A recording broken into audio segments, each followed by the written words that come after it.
नाम राजवंश नागल है, हरियाणा भिवानी का रहने वाला हूँ।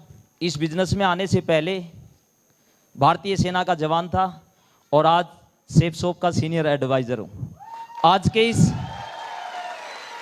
के इस ऐतिहासिक प्रोग्राम सक्सेस डे में सभी भाई बहनों बच्चों का मैं सक्सेस स्पोर्ट सिस्टम की तरफ से, हमारे आदर्शों की तरफ से और पूरी टीम की तरफ से तहे दिल से हार्दिक अभिनंदन करता हूं। स्वागत है आप सभी का। Thank you. मेरी एक आपसे रिक्वेस्ट है, जब भी ताली बजाओ दिल खोल के बजाना। 1 मिनट जब भी बजाने का दिल करे, और जब नहीं बजाने का दिल करे तो बिल्कुल मत बजाना, राइट? लेकिन जब भी बजाने का दिल करे तो 2-4 मारते हो, सॉलिड मारनी चाहिए ताकि पड़ोसी को ही पता लगे कि बजी है। Thank you. इस बिजनेस में आने से पहले मैंने भारतीय सेना में सर्विस की है, और जब मैं भारतीय सेना में सर्विस कर रहा था उसी दौरान मुझे बिजनेस देखने का मौका मिला। जो मेरे ग्रेट सीनियर हैं हरि विक्रम सिंह राठौड़ साहब, मैं चाहता हूं तहे दिल से जोरदार तालियां उनके लिए भी होनी चाहिए।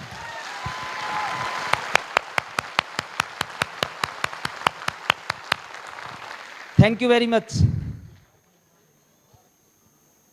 शुरू से ही दोस्तों, बचपन से ही सपने बड़े थे, सही बताऊं हकीकत तो, और ऐसे परिवार में पैदा हो गया, एक आम किसान परिवार में पैदा हुआ था। पिताजी आर्मी में थे और किसान खेतीबाड़ी भी करते थे। उसी परिवार में मैं पैदा हुआ, और मेरे घर में जो मेरे चाचा जी थे वो आर्मी के ऑफिसर थे, और उनको ही देख करके मैंने अपनी ज़िंदगी में पला बढ़ा, आगे बढ़ा। तो उनको देख करके मैंने भी अपनी ज़िंदगी में अपने सपने बड़े बना लिए, और मुझे लगा बचपन से ही कि मैं बड़ा होकर के एक बड़ा आदमी बनूंगा, कामयाब आदमी बनूंगा। इसी सोच को आगे लेकर के बड़ा हुआ, पढ़ाई की, और उसके बाद मैं भारतीय सेना के तकनीकी विभाग में चला गया और वहाँ जाकर के मैंने सर्विस शुरू कर दी। मैं आपसे एक चीज़ जानना चाहता हूँ, क्योंकि काफ़ी कितने लोग आप में से ऐसे हैं जो सर्विस करने वाले हैं या जो सर्विस कर रहे हैं, कृपया करके एक बार अपना हाथ उठाना। बहुत बढ़िया। तो दोस्तों, आपको पता ही है, नौकरी वाला जो इंसान होता है, नौकरी में जाता है तो बड़ा खुश होता है, यस या नो? लेकिन जब वो नौकरी करता है, वहां जाने के बाद मुझे एहसास हुआ कि नौकरी में जो सपने लेकर के गया था वो सपने तो पूरे हुए नहीं, वहां इच्छाएं पूरी नहीं हुई। हाँ, इतना जरूर है, भूखा नहीं मरा, दाल रोटी बढ़िया चलती रही, नॉर्मल कपड़े पहनते रहे, नॉर्मल जिंदगी चलती रही, लेकिन न तो कभी पैसा इकट्ठा हुआ, न कभी मान सम्मान मिला, न कभी शोहरत मिली, न कोई टाइम की, मतलब हमेशा दिक्कत रहती थी। जिंदगी में ऐसा कुछ हुआ ही नहीं जिसको पा करके मैं खुश हुआ। तो मुझे एक अभाव लगा कि नौकरी में ज़्यादा कुछ हो नहीं सकता, और इसी अभाव की वजह से मैंने अपनी नौकरी करते हुए पार्ट टाइम कभी ना कभी कुछ न कुछ काम करता रहा। जब कुछ काम किए तो किसी काम में कभी थोड़ा बहुत फायदा हो गया और किसी काम में नुकसान हो गया। ऐसे करते करते मेरी जिंदगी आगे बढ़ती रही, और जैसे ही मेरी लगभग 15 साल सर्विस हुई, अचानक मुझे राजस्थान के जोधपुर शहर में जाने का मौका मिला। और जब मैं राजस्थान के जोधपुर शहर में गया तो उस टाइम पर मेरे साथ सर्विस करने वाले एक व्यक्ति ने मुझे इस बिजनेस का प्लान दिखा दिया। और जैसे ही मैंने इस बिजनेस का प्लान देखा, आपको पता है कि जब भी कोई आदमी प्लान देता है और जब प्रेजेंटेशन देता है तो वो ये समझाता है कि इस बिजनेस में आकर के आपके सपने साकार हो सकते हैं। और उन्होंने मुझे गाड़ी की बातें की, घर की बातें की, सक्सेस होने की बातें की, पैसे होने की बातें की। जब ये बातें उन्होंने जब मुझे प्लान में समझाया तो मेरी कहीं ना कहीं इच्छा पैदा हुई कि ये जो बिजनेस है, अगर इसको किया जाए तो मेरे भी सपने साकार हो सकते हैं। इसी उम्मीद के साथ दोस्तों मैं इस बिजनेस में आ जाता हूं, और आने के बाद मैंने इस बिजनेस को करना शुरू कर दिया। और जैसे ही मैंने इस बिजनेस को करना शुरू किया, मैंने अपने दोस्तों को, रिश्तेदारों को इस बिजनेस के बारे में, घर के लोगों को बताया। जब मैंने अपने परिवार के लोगों को इसके बारे में बताया, मेरी भाभी जी को जब मैंने बताया तो भाभी जी ने भी मना कर दिया। जब मेरे जो बहुत क्लोज दोस्त थे, जो मेरे साथ आर्मी में थे, उनको भी मैंने जब बताया, उन्होंने भी मना कर दिया। और जो स्टूडेंट लाइफ के दोस्त थे, उनको भी जब मैंने बताया तो उन्होंने भी मना कर दिया। कुछ लोग जो मेरे साथ सर्विस करते थे, उनको भी जब मैंने इस बिजनेस के बारे में थोड़ा बहुत बताया तो उन लोगों ने भी जब मना करना शुरू किया, और मना तो किया ही किया, साथ में उन्होंने एक बात और बढ़िया सीखी कि मना करने के साथ साथ मुझे सलाह भी देने लग गए और मुझे समझाने भी लग गए कि नागल जी, इस काम में कोई फायदा होने वाला नहीं है। और उसी दौरान मेरे जो चाचा जी थे, आर्मी से, जो कर्नल से रिटायर्ड हुए थे, उनका फोन आता है और वो मेरे को बोलते हैं कि बेटा पप्पू, क्योंकि मेरे को घर के अंदर पप्पू बोलते हैं, तो बोला बेटा पप्पू, ये जो काम तू कर रहा है ये सब फालतू का काम है बेटा, मैं आर्मी के अंदर ऑफिसर हूं, तू बेटा जवान है, मैंने 3-3 यूनिटें कमांड किए, तेरे जैसे हजारों जवानों को मैंने कमांड किया है, तू तो बेटा फौज का नायक है और मैं फौज का कर्नल हूं, ऐसा कुछ नहीं होता, तू बर्बाद हो जाएगा और इस बिजनेस से कोई फायदा नहीं है बेटा, और ये हमारे लेवल का भी बिजनेस नहीं है, हमारे जैसे लोग इस बिजनेस को नहीं करते हैं, आप इस काम को नहीं करना। तो दोस्तों, जब उनका ये फोन आया, जब ये बातें उन्होंने मुझे समझाई, तो उसको बाद मैं असमंजस की स्थिति में आ गया और वहां पर मुझे लगा कि इस काम को करूं या न करूं, क्योंकि मेरे को कुछ चीजें समझ में नहीं आई। उसी दौरान मैंने जो मेरे आदर्श हैं उनके पास फोन किया, और जब अपने आदर्श के पास फोन किया, जो अपलाइन है उनके पास फोन किया, तो मैंने उनसे एक बात पूछी कि सर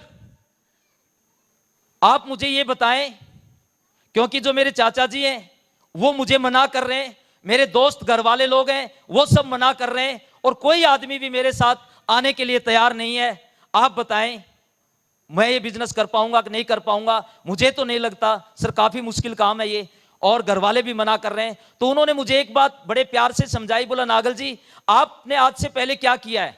मैंने बोला सर सर्विस की है। उन्होंने बोला आपके परिवार के लोगों ने क्या किया आज से पहले? मैं बोला सर उन्होंने भी सर्विस की है, और मेरा जो पूरा बैकग्राउंड है वो आर्मी से है, लगभग सर्विस लाइन से है। तो बोला नागल जी आपके परिवार के लोगों को कैसे पता कि एक बिजनेस में क्या फर्क होता है और सर्विस में क्या फर्क होता है? लेकिन दो नागल जी, जिन लोगों ने इस बिजनेस को किया है, जिन लोगों ने इस बिजनेस को किया है, कुछ लोगों ने इस बिजनेस को पार्ट टाइम किया है और कुछ लोगों ने इस बिजनेस को फुल टाइम किया है। बहुत से ऐसे लोग हैं जिन्होंने इस बिजनेस को पार्ट टाइम किया है। उन्होंने ओम प्रकाश सर का उदाहरण दिया, वो आर्मी में रहते हुए उस बिजनेस को किया और आज बढ़िया जिंदगी जी रहे हैं, गाड़ी है, घर है, बंगला है और अच्छी लाइफस्टाइल जी रहे हैं। उन्होंने नरसिंह ग्रेवाल जी के बारे में बताया कि वो भी आर्मी में सर्विस करते थे, उन्होंने इस बिजनेस को पार्ट टाइम किया और एक बेहतरीन जिंदगी जी रहे हैं। और उन्होंने अपने बारे में बताया, नागल जी मैं भी पेशे से इंजीनियर था और मैंने भी इस काम को किया, मैंने शुरू से इस काम को लगभग पार्ट टाइम किया और आज मेरे पास गाड़ी है, अपना मैं घर बना चुका हूं इस उम्र के अंदर।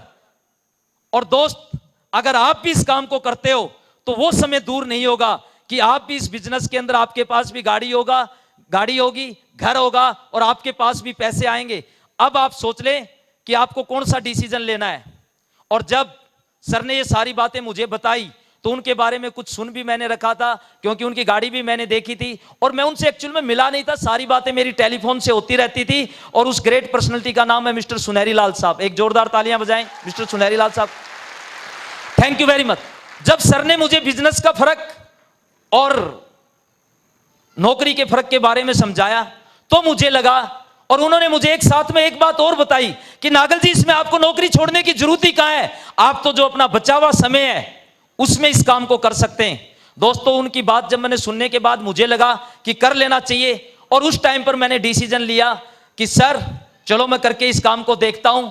और फिर उन्होंने मुझे एक बात और बोली कि नागल जी आप एक काम कर लीजिए, आप अपने जो सीनियर हैं राठौड़ साहब उनसे आप मुलाकात कर लीजिए, आगे की चीजें वो आपको समझाते रहेंगे, और जब तक आप सिस्टम की बातों को मानोगे, सिस्टम की बातों के हिसाब से काम करोगे तो आप इस बिजनेस में कामयाब हो जाओगे। तो दोस्तों, मैं जाकर के राठौड़ साहब से मिलता हूं, और राठौड़ साहब से जब मैंने जाकर के मुलाकात की और मैंने जब ये सारी बातें राठौड़ साहब को बताई तो राठौड़ साहब ने मुझसे एक ही चीज पूछी कि नागल जी आपने कैसे बताया लोगों को, घर वालों को, दोस्तों को, रिश्तेदारों को? मैंने बोला सर बताने में क्या है, मैंने टेलीफोन पे सबको समझा दिया।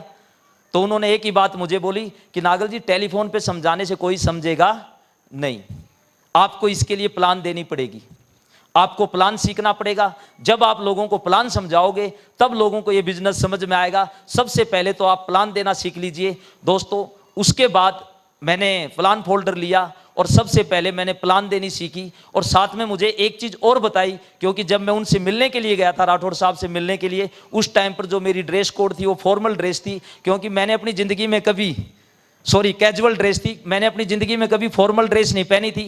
आर्मी में थे, जींस की पैंट पहनते थे, टी शर्ट पहन करके घूमते थे।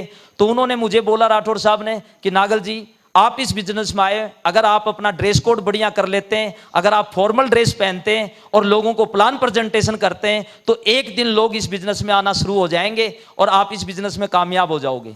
दोस्तों, मुझे कामयाब होना था और मैं डिसीजन ले चुका था इस काम को करने के लिए। इसलिए दोस्तों, मैंने सबसे पहले प्लान सीखा और जब मैंने प्लान सीख लिया, मुझे आज भी याद है, प्लान सीखने के बाद मैं विशाल मेगा मार्ट में गया और वहां से जाकर के मैं फॉर्मल पैंट लेके आया, शर्ट लेकर के आया, टाई लेकर के आया, फॉर्मल जूते लेकर के आया। टाई मुझे बांधनी नहीं आती थी, मैंने अपने बेटे से टाई बांधनी सीखी और मैं जब फॉर्मल ड्रेस पहन करके पहली बार प्लान प्रेजेंटेशन करने के लिए, मैंने मेरे आर्मी के 3 मित्र थे, उनको संडे के दिन एक के घर के ऊपर जाकर के मैंने 3 लोगों को बुलाया कि आज मैं आपको कुछ समझाने के लिए, कुछ बताने के लिए आ रहा हूं। तो दोपहर को 12 बजे जब मैं उनके घर के ऊपर गया तो उनके घर के अंदर वो जो 3 लोग बैठे थे, मैंने उनको अपने बिजनेस का प्लान प्रेजेंटेशन किया और जब उनके बिजनेस का प्लान प्रेजेंटेशन किया तो दोस्तों 2 लोगों ने तो मुझे मना कर दिया और 1 लोग बिजनेस में आने के लिए एग्री हो गया। मैं बड़ा खुश हो गया कि मेरा बिजनेस शुरू हो गया है, अब मैं इस काम को कर लूंगा।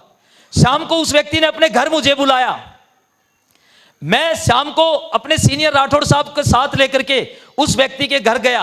उस व्यक्ति ने बड़ी बढ़िया तरीके से हमारी खातिरदारी की, कॉफी पिलाई, पकोड़े खिलाए और जब चलने लग गए तो कंपनी के नाम से एक चेक बना करके दे दिया हमें, ये लीजिए। और उन्होंने हमें बोला कि हम भी आपके साथ बिजनेस करते हैं। और जब रात को तो हम खुशी खुशी अपने घर आ गए, लेकिन दोस्तों जब अगले दिन सुबह मैं उस व्यक्ति से मिलता हूं तो अगले दिन सुबह जैसे उस व्यक्ति से मुलाकात हुई तो मैं तो खुशी खुशी कि मेरा ये बिजनेस पार्टनर बन गया है, उससे हाथ मिलाने के लिए जब मैंने हाथ आगे बढ़ाया तो दोस्तों उसने मुझसे हाथ नहीं मिलाया, उसने सीधा अपना हाथ मेरे कंधे पे रखा और मेरे को एक ही सेंटेंस बोला कि मेरा वो चेक कहां है, मेरा चेक वापस दीजिए, मुझे ये बिजनेस नहीं करना है।